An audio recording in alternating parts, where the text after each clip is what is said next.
Buenas tardes para todos, mi nombre es Estefanía Garzón Pérez, voy a presentar la actividad número 1 del proyecto de investigación número 2. Para esta, el profesor ha propuesto 3 preguntas que veremos en el transcurso del video su respuesta y adicional un cuadro comparativo. Para la pregunta número 1 que nos realizan es ¿qué caracteriza la investigación cuantitativa? El enfoque cuantitativo se distingue fundamentalmente por una base filosófica del positivismo y neopositivismo. Esto implica que la realidad sea objetiva y puede ser medida y verificada. El objetivo no es solamente describir, sino busca la generalización de los hallazgos en una población más amplia. En esencia, estamos buscando la relación causal o la correlación entre las variables. ¿Cuáles son los tipos de diseños cuantitativos? En la elección de diseño de la estructura de la investigación, cuando hablamos de diseños experimentales, el investigador ejerce un control directo, manipulando intencionalmente al menos una variable independiente para ver su efecto en la dependencia. La gran diferencia con los quasi-experimentales es la ausencia de una asignación aleatoria, lo cual afecta el control.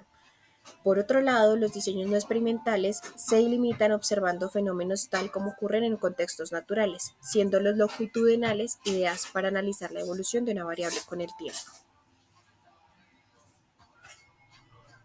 Para nuestra segunda pregunta, ¿en qué radica la complejidad de la investigación de la cuantitativa? La complejidad del enfoque cuantitativo lo caracteriza el rigor metodológico.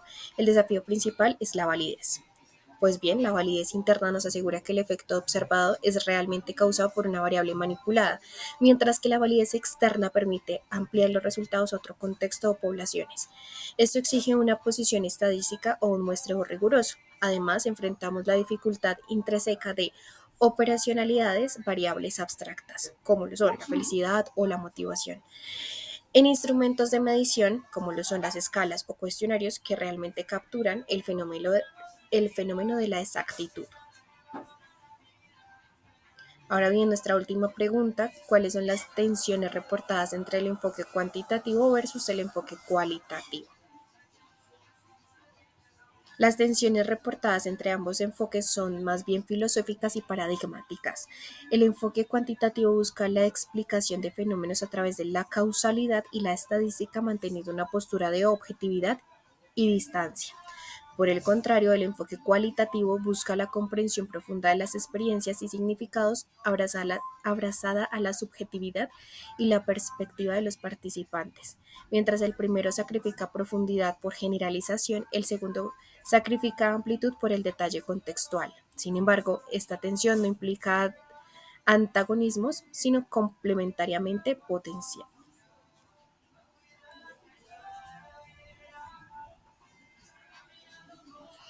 ¿Es posible pensar en la metodología que involucra lo cuantitativo y lo cualitativo? La respuesta es sí.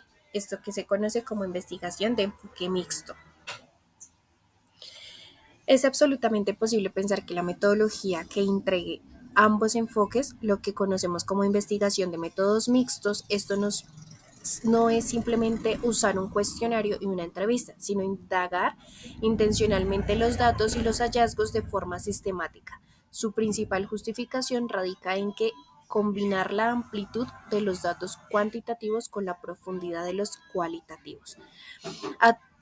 Obtenemos una visión del fenómeno mucho más completa y rigurosa, lo que conocemos como la triangulación metodológica. La caracterización de estos diseños depende de cómo se mezclan. Por ejemplo, en un diseño secuencial podemos empezar con una fase cualitativa para explorar un fenómeno y luego usar esos hallazgos para diseñar un instrumento cualitativo o viceversa. En un diseño concurrente, ambos tipos de datos se recolectan simultáneamente y se analizan en paralelo para lograr contrastar o completar los resultados.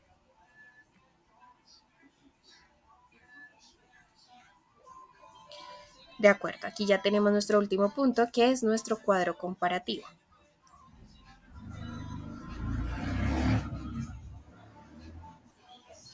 Para nuestro cuadro comparativo, vamos a empezar con la etnografía. Nuestro origen es antropología, fases entra en un campo: recolección, observación y salidas. Técnicas: observación participante y entrevistas. Análisis, descripción densa, interpretación cultural. Ahora bien, comencemos con la etnografía. El diseño clásico, que tiene sus raíces en la antropología, su objetivo principal, perdón, es la descripción e interpretación de un grupo social, su cultura y sus patrones de vida. El investigador se sumerge en un contexto que le llamamos nosotros entrada al campo, a través de la observación de participantes, que es su técnica reina, para entrar al mundo desde la perspectiva del nativo. El análisis culmina en la descripción densa, que no es solo lo que se viene, sino también la interpretación del significado simbólico en sus acciones y rituales. Seguimos con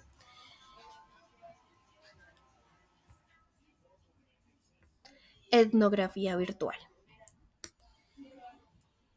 La etnografía virtual o nefrografía traslada el campo de estudio a los espacios digitales. El reto aquí es estudiar las culturas y comunicaciones de forma de línea, foros, redes sociales o videojuegos.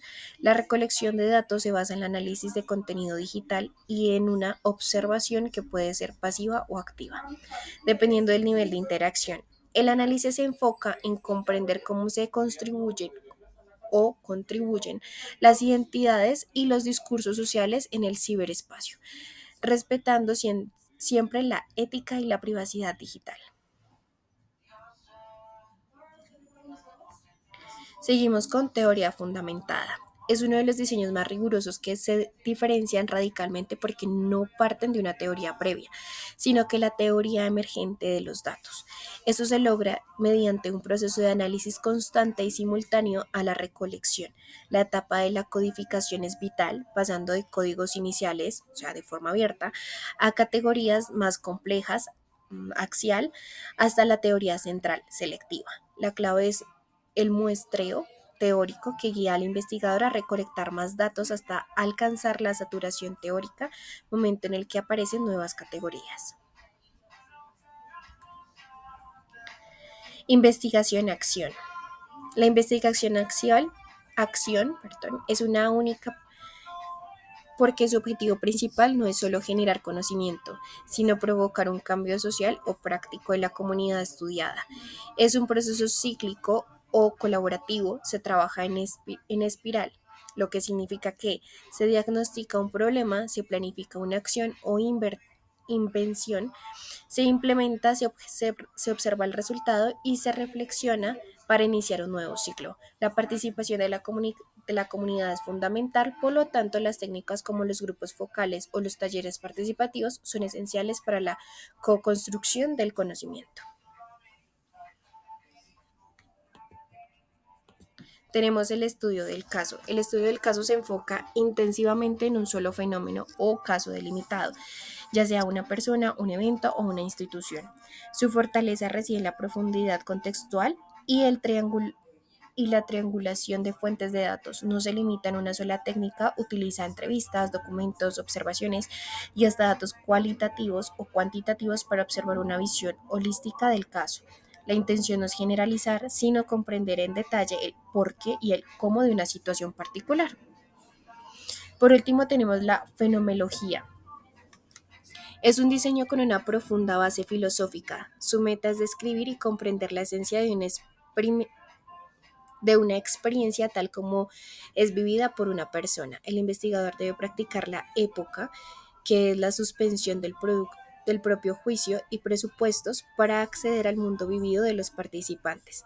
La técnica principal es la entrevista fenomenológica, que busca obtener relación con, con relatos ricos y sin filtros. El análisis se centra en identificar los temas o la construcción y estructura de la experiencia común de los participantes ante el fenómeno estudiado, como por ejemplo, cómo es vivir la experiencia de ser madre soltera. Con esto ya terminaríamos la explicación del cuadro comparativo y de responder las preguntas planteadas por el profesor. Dejo acá también la bibliografía, de donde pues saqué gran parte de las consultas. Muchas gracias por la atención prestada. Que tengan un feliz día.